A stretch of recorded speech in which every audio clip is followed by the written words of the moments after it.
This is my rule. My eyes are on the speaker. Tell me why. Because that looks fantastic.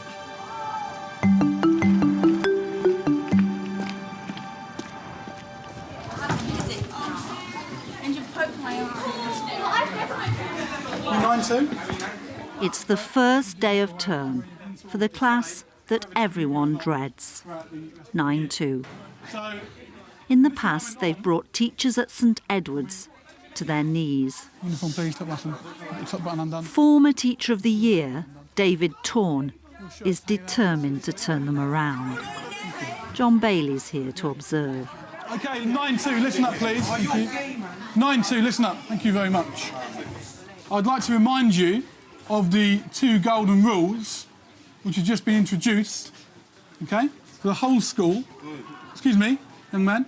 You need to do as you're asked first time without arguing, and secondly, to listen while any teacher is talking. So what I'd like you to do, please, without talking at all, is as we go into the room, just to line up against the back wall. Thank you, in silence. You're lining them up outside, and I notice you're having the odd quiet word about shirts and ties. Top button.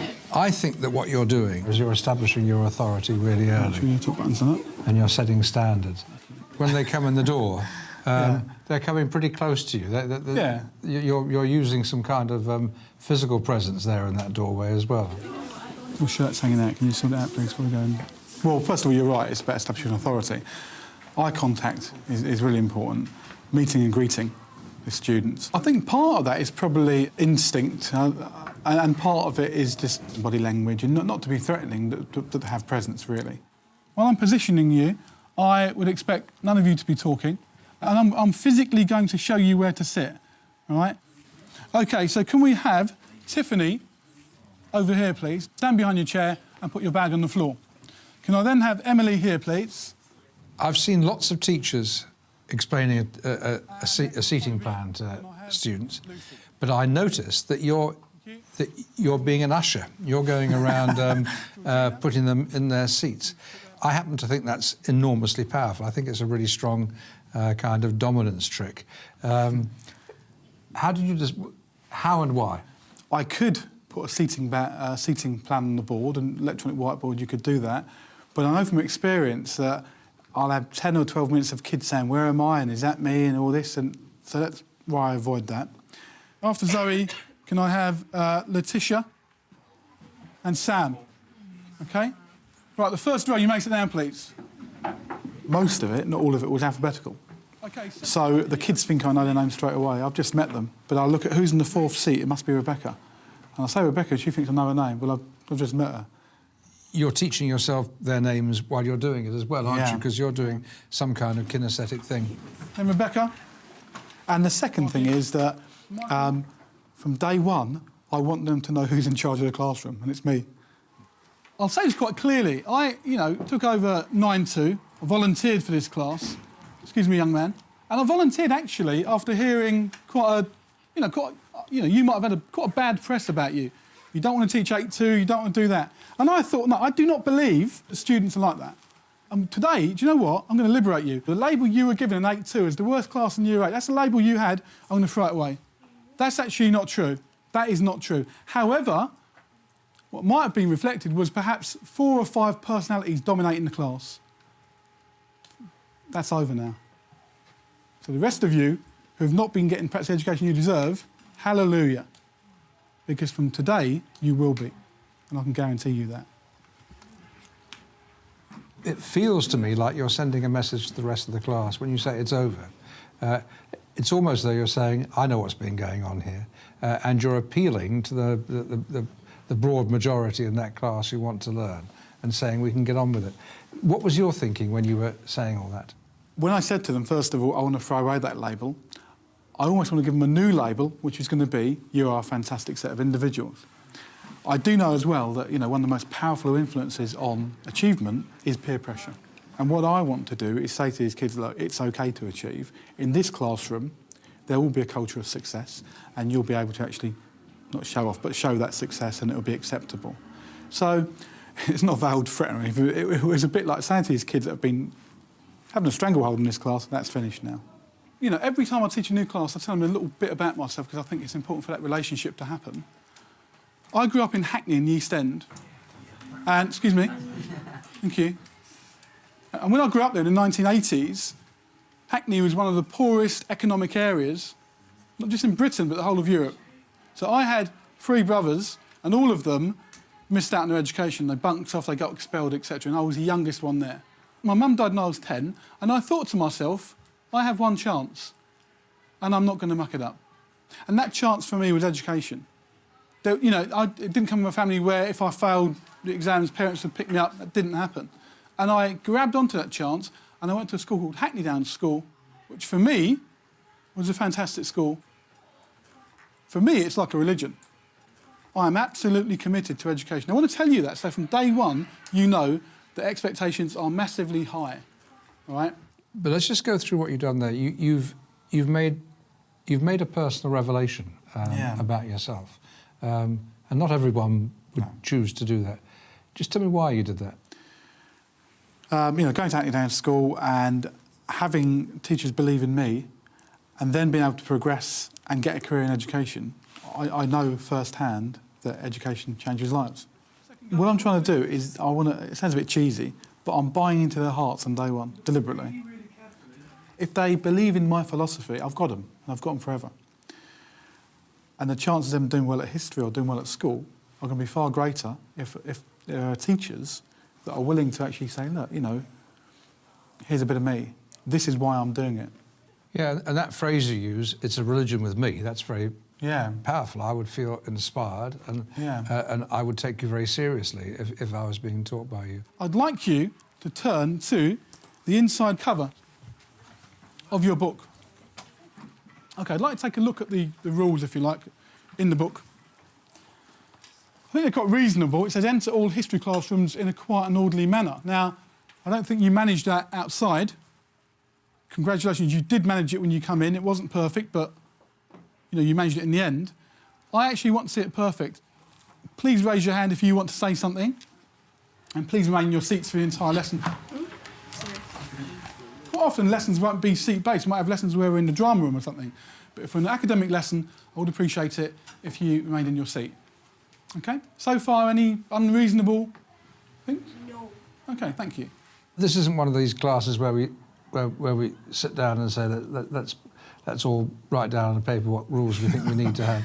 Number one, do you always do that with classes? Number two, have you especially stronged up because of the reputation of this class? I'll answer both questions. The first one, I don't always do it with the class.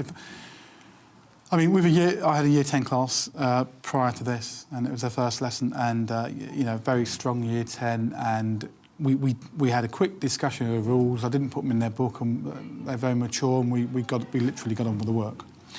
This class comes with a reputation, which may or may not be true, and I don't want to spend time having negotiations about whether I'm right or wrong, and I have to get it, as a teacher, I have to get it right for them. Now for the fun part, fantastic. Who wants to be a detainee? What's a detainee? A detainee is someone who gets a detention. Oh. OK. You come to the lesson and you don't bring your book, I'll make a little mark in my book, and it will say B or NB for no book, and it will mean that you've forgotten your book. If the next time you come again and you forget it again, you'll get an immediate half-hour detention. Is that reasonable, Luke? Yeah, because you already got a warning the first time. OK. So that's fair, yeah? The other thing is I actually want you guys to achieve, and I know that if you come to your book, if you come to lessons about your book, it's not the same. It's not the same. Students come along and they don't have the work. And for all the excuses I've heard in the world, it doesn't matter. Sorry. Is it like every other 2, or is it No. 2 for the whole year? You're a great man. If you forget your book once, I'll make a note. If you forget your book twice, detention, and then detention every time after that. I do not press the reset button. Because I think if you press the reset button, what you then do, basically, you tolerate low standards. One of the things that you're doing is you're explaining a fairly low tolerance thing, like when that marvellous phrase you use about if I hit the reset button, I lower my expectations. And you haven't, on this occasion, explained very much about your rewards, except you wag on your eyebrows. If homework's not been done and it's just been laziness or haven't been told, that will be a detention. What if you've got like a computer homework and your computer ain't working, so you can't print it Look, off? if there's a reasonable reason, fantastic. But you can probably only play that game once. What's going on there? If you're going to maintain relationships with students, you need to show them that you like them all the time. So even when you're dishing out punishments or sanctions, it can still be done in a humorous fashion. And I think humour is one of the most fantastic ways that you can win anybody over. OK, so I know you want me educated, and I know you're pretty tough. I might be beginning to think this is OK, but where's the fun? Guys, After 25 minutes of tough love, lesson really is to it's set time for some expectations. fun. Have a look at the picture on the board, and if you can see the hidden item, I would like you to put your hand up but not shout out. If you could, in that picture, there's a hidden item. OK, have a little discussion. If you think you know it, say talk to your partner what you think it might be. OK, let's see a bit of discussion there. They definitely know it. Right, sorry, what's your name again? Stephanie. Stephanie, right. Would you be prepared to come to the front, please, and point out this hidden item? Okay. Come on, give you a bit of fame. Thank you. Ooh, no. Well, fantastic. Right, for getting up and actually having the guts to get up. Right, do you think you know? OK, very quickly, come up and show me. We need to illustrate this, because this is going to change your attitudes of learning too. No, but thank you very much. One more, please, Emily. Thank you. Shh, shh, shh. No. It's a massive item, gigantic. The house? Not a house. Look at it carefully. It's a car. There's the wheel. Shh. You can see the chassis. Oh, yeah. OK, right. Listen, thank you very much. Listen, thank you. Shh. Thank you. I saw that. These tasks are about really getting them to see beyond. Can they see another angle? I could have got the passage to write on the board. I could have something really dull. But I thought, let's excite them a bit now. Let's get them interested in learning. Something's...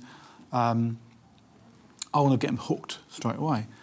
And what these activities showed, which I was really heartened by, is that when they actually realised the hidden pictures, there was a sense of wonder.